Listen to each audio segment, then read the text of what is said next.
Assalamualaikum warahmatullahi wabarakatuh. Perkenalkan saya Egitiana Puspitaningrum, mahasiswa PPG Prajabatan Pendidikan Kimia. Di sini saya akan mempresentasikan mengenai perjalanan pendidikan di Indonesia. Pendidikan merupakan salah satu kebutuhan manusia untuk bisa berproses dan berinteraksi di dunia luar dengan semua masyarakat sekitarnya.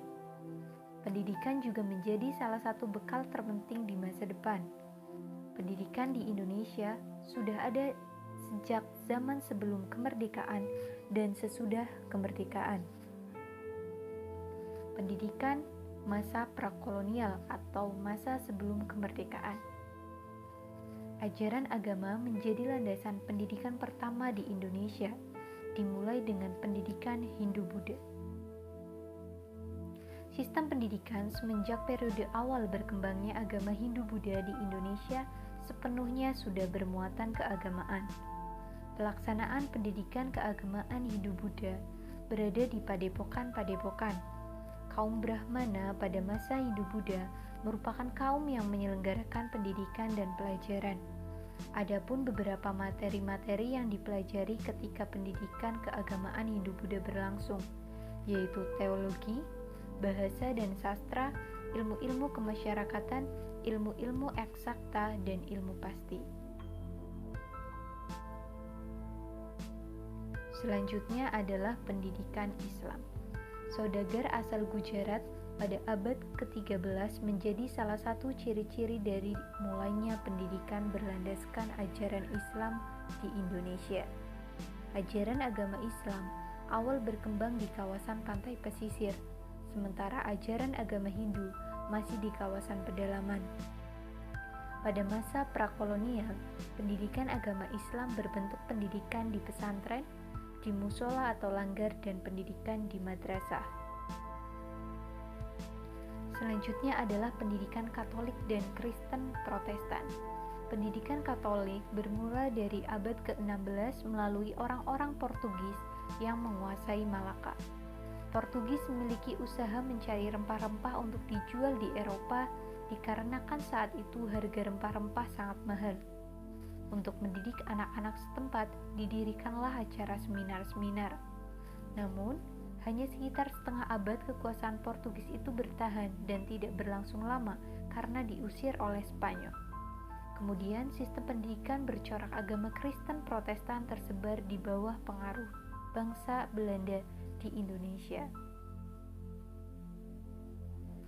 Setelah masa prakolonial, ada pendidikan pada masa kolonial atau masa penjajahan.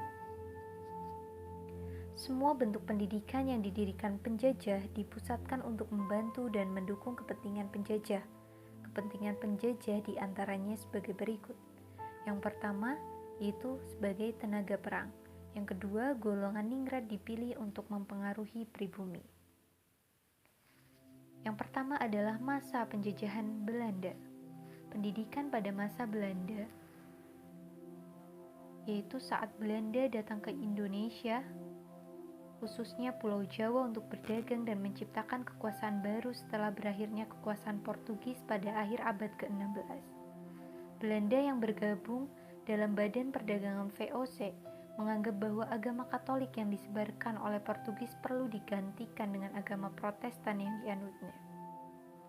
Sekolah pertama di Ambon didirikan oleh VOC pada tahun 1607.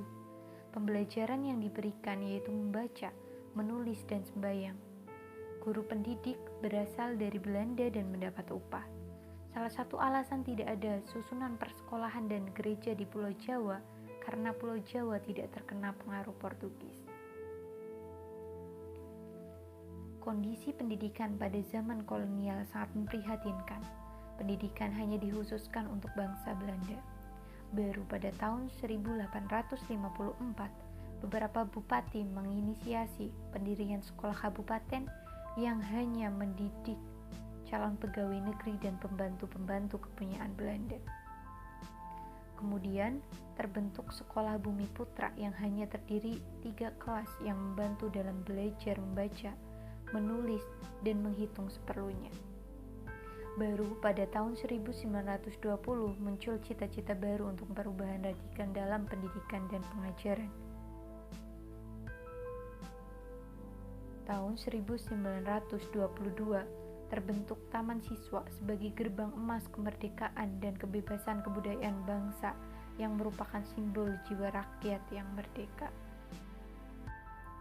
Taman Siswa merupakan bentuk tekad Ki Hajar Dewantoro dalam mengembangkan pemahaman para pemuda guna mempertegas harga diri bangsa Indonesia.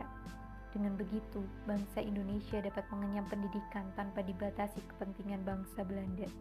Ki Hajar Dewantoro beranggapan bahwa pendidikan Barat sangat tidak cocok dengan bangsa Indonesia. Pemikiran Ki Hajar Dewantoro mengenai pendidikan merupakan upaya dalam memajukan bertumbuhnya budi pekerti, pikiran, dan tubuh anak dalam rangka kesempurnaan hidup dan keselarasan dunianya. Selanjutnya adalah pendidikan masa kolonial Jepang. Runtuhnya pengaruh kolonial Belanda diikuti dengan tumbangnya sistem pendidikannya pula. Banyak orang Belanda diinternir oleh pemerintah militer Jepang, sehingga banyak sekolah-sekolah untuk anak Belanda dan Indonesia kalangan atas lenyap. Hanya ada susunan sekolah untuk anak-anak Indonesia saja yang tertinggal. Lembaga pendidikan pada masa kolonial Belanda yang pertama ada pendidikan dasar, kemudian pendidikan lanjutan, pendidikan kejuruan, dan yang keempat adalah pendidikan tinggi. Ada pula sekolah untuk guru, yaitu sekolah untuk mempersiapkan tenaga pendidik dalam jumlah yang besar demi memompa dan mempropagandakan semangat Jepang kepada anak didik. Rakyat diberikan pendidikan untuk pertahanan perang dengan tujuan untuk menguntungkan Jepang pada saat itu. Pada masa kolonial Jepang, sekolah guru diantaranya adalah Shoto Shihan Gakko, Goto Shihan Gakko, dan Koto Shihan Gakko. Kemudian ada pendidikan masa kemerdekaan sampai Orde Lama. Praktik pendidikan zaman Indonesia merdeka sampai tahun 1965 banyak dipengaruhi sistem pendidikan Belanda. Praktik pendidikan selepas penjajahan menekankan pada pengembangan jiwa patriotisme. Pada masa ini, lingkungan politik terasa mendominir praktik pendidikan. Upaya membangkitkan patriotisme dan nasionalisme terasa berlebihan sehingga menurunkan kualitas pendidikan itu sendiri. Penyelenggaraan pendidikan agama mendapat perhatian khusus dari pemerintah, baik sekolah negeri maupun swasta. Pendidikan Orde Lama sebagai wujud interpretasi pasca kemerdekaan di bawah kendali kekuasaan Soekarno cukup memberikan ruang bebas terhadap pendidikan. Beberapa tokoh pendidik yang berjasa pada masa kolonialisme Belanda seperti Ki Hajar Dewantoro, Muhammad Syafi'i, Mr. Suwandi diangkat sebagai tokoh yang berjasa dalam pendidikan oleh pemerintah Indonesia. Kurikulum yang digunakan pada masa Orde Lama yang pertama ada kurikulum 1947, kurikulum 1952, dan yang terakhir kurikulum 1964. Setelah masa Orde Lama, ada pula masa Orde Baru. Pendidikan pada masa Orde Baru, menurut pemerintahan Orde Baru, perlu menyelenggarakan pendidikan rehabilitas kesadaran berideologi bagi mereka yang pernah menyelewengkan Pancasila.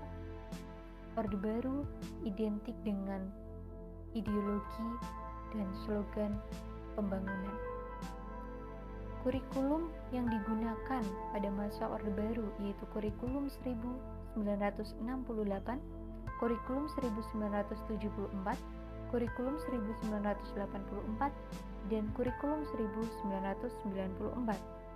Kurikulum 1984 mengusung proses skill approach. Kurikulum 1984 menggunakan pendekatan proses di samping tetap menggunakan orientasi pada tujuan. Peran siswa dalam kurikulum ini menjadi mengamati sesuatu, mengelompokkan, mendiskusikan, hingga melaporkan.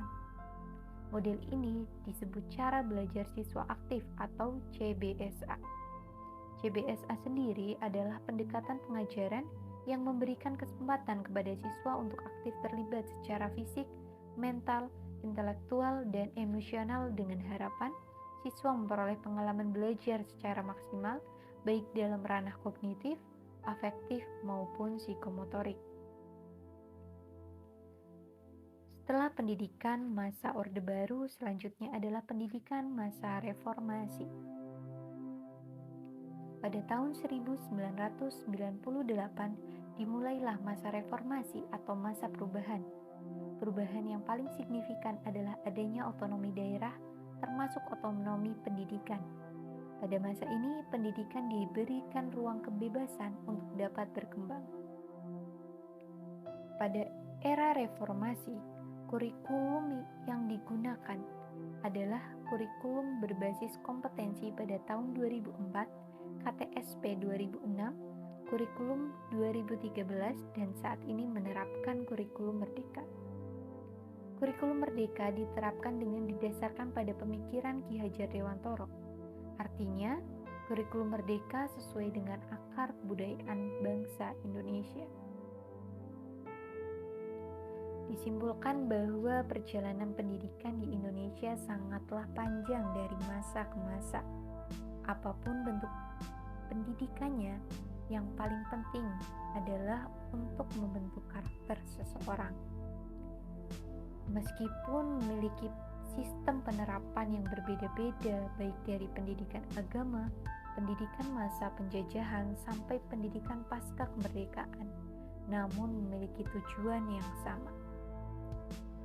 Setiap masa wajib mengalami perubahan sesuai dengan kebutuhan bangsa pada masa itu dan menjawab tantangan-tantangan di masa mendatang. Sekian presentasi dari saya. Mohon maaf apabila ada kesalahan. Wassalamualaikum warahmatullahi wabarakatuh.